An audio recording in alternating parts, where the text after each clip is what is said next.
เจ้าสบายดีพี่น้องหมอไปทุกคนเนาะพบกันอีกเช่นกันเคยเนาะกับข้าพเจ้าวันนี้จะมาแนะนำวิธีการและขั้นตอนในการดาวน์โหลด BlueStack เนาะลงในคอมพิวเตอร์เนาะแบบเป็นวิธีหนึ่งที่เราสามารถดาวน์โหลดและติดตั้ง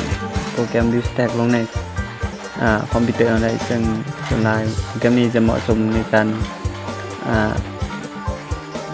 เกมเนาะผู้ที่สนใจจะเล่นเกมก่อนอื่นเนาะเข้าไปที่ BlueStack เนาะและพิมพ์คำว่า BlueStack เนาะมันจะขึ้นมาแบบ BlueStack สำหรับ Windows เนาะเราก็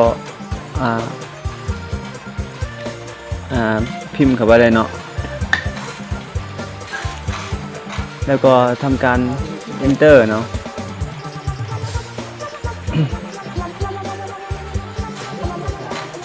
แล้วก็ Enter แล้วมันก็จะลิงก์เข้ามาหน้าเว็บนี้เนาะเราก็จะกดเข้าไปที่หน้าเว็บแรกเลยเนาะ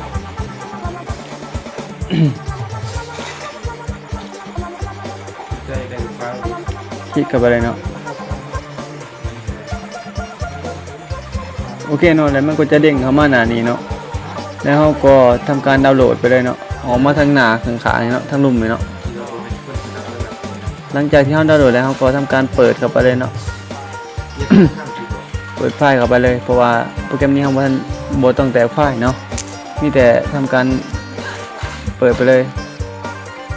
แล้วหลังจากนั้นเราก็ทำการติดตั้งเลยเนาะมันจะเขียนว่าติดตั้งที่นี่เนาะเราก็ติดตั้งไปเลยแล้วโปรแกรมมันก็จะรันข้อมูลโดยตัวมันเองเนาะซึ่งมันจะง่ายเนาะโปรแกรมที่เราติดตั้งมันก็จะรันเข้าไปเลยรันเข้าไปโปรแกรมของมันเองเนาะเราก็ทำการรอถาเนาะถาจนดาวน์โหลดเสร็จเนาะ โอเคเนาะหลังจากที่มันดาวน์โหลดเสร็จเนาะแล้วมันก็จะรันข้อมูลหน่อยหนึ่งเนาะข้อมูลผลหน่อยหนึ่งแล้วเราก็จะได้หน้าตาของมันขึ้นมาแบบนี้เนาะแล้วก็ติดตั้งไปเลยเนาะซึ่งมันจะเขียนว่า BlueStack 4 เนาะแล้วมันจะประมวลผลอีกครั้งเนาะในการติดตั้งแล้วก็รอถ่ายต่อไปเนาะเราถ่ายหน่อยเนาะเราถ่ายต้องติดตั้งเล็กแล้วเนาะมันก็จะประมวลผลของโปรแกรมเนาะ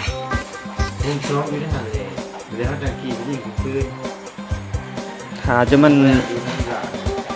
โอเคเนาะภายหลังที่เราติดตั้งสำเร็จเนาะมันก็จะเด้งเข้ามาหน้านี้เนาะหลังจากที่เราเปิด BlueStack ขึ้นมาเนาะมันจะขึ้นหน้าเว็บตัวนี้ขึ้นมา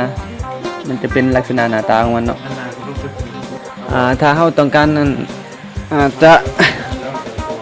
ดาวน์โหลดโปรแกรมเนาะก็ต้องลงชื่อเขาใส่ก่อนเนาะแต่เพียงแต่ชั่วโมงเราที่เขาติดตั้งเกมเนาะคนอื่นน้องจะให้เราลงชื่อเขาใส่อีเมลก่อนเนาะเราก็กรอกอีเมลเข้าไปเนาะกรอกชื่ออีเมลปัจจุบันของเราเนาะเข้าไปเลยมันก็บ่ยากเนาะถ้าผู้ใดมีแต่เพียงแต่เนี่ยเราสิกรอกรายชื่ออีเมลเราลงไปในบอลทีนี้เนาะเพียงแต่กรอกลงไปเลยเนาะผู้ใดที่มีอีเมลเนาะกรอกลงไปเลยเนาะโอเคเนาะภายหลังที่เรากรอกแล้วเราก็พิมพ์รหัสอีเมลเราใส่เนาะผู้ใดที่มีรหัสไว้ได้ก็กรอกใส่เนาะโอเคเนาะแล้วเราก็จะยอมรับถูกอันนั้นของมันเนาะถูกการนำใส่ของโปรแกรมแล้วให้เราถามมวลผลนึงเนาะโอเคเนาะถือว่าสำเร็จเนาะในการลงชื่อเขาใส่เนาะเราก็ยอมรับไปเลยเนาะโอเคถือว่าเขาลงชื่อเขาใส่เขาก็จะสามารถดาวน์โหลดเกมเนาะหรือว่าแอปพลิเคชันต่างๆเนาะบนคอมเราได้เนาะถึงคอมพิวเตอร์เราได้ก็คือเราได้อะไรเนาะโปรแกรมนี้เราได้ลงมาแล้วเราสิบ่ลงเนาะเกมที่ไฟล์เรามีแล้วเนาะ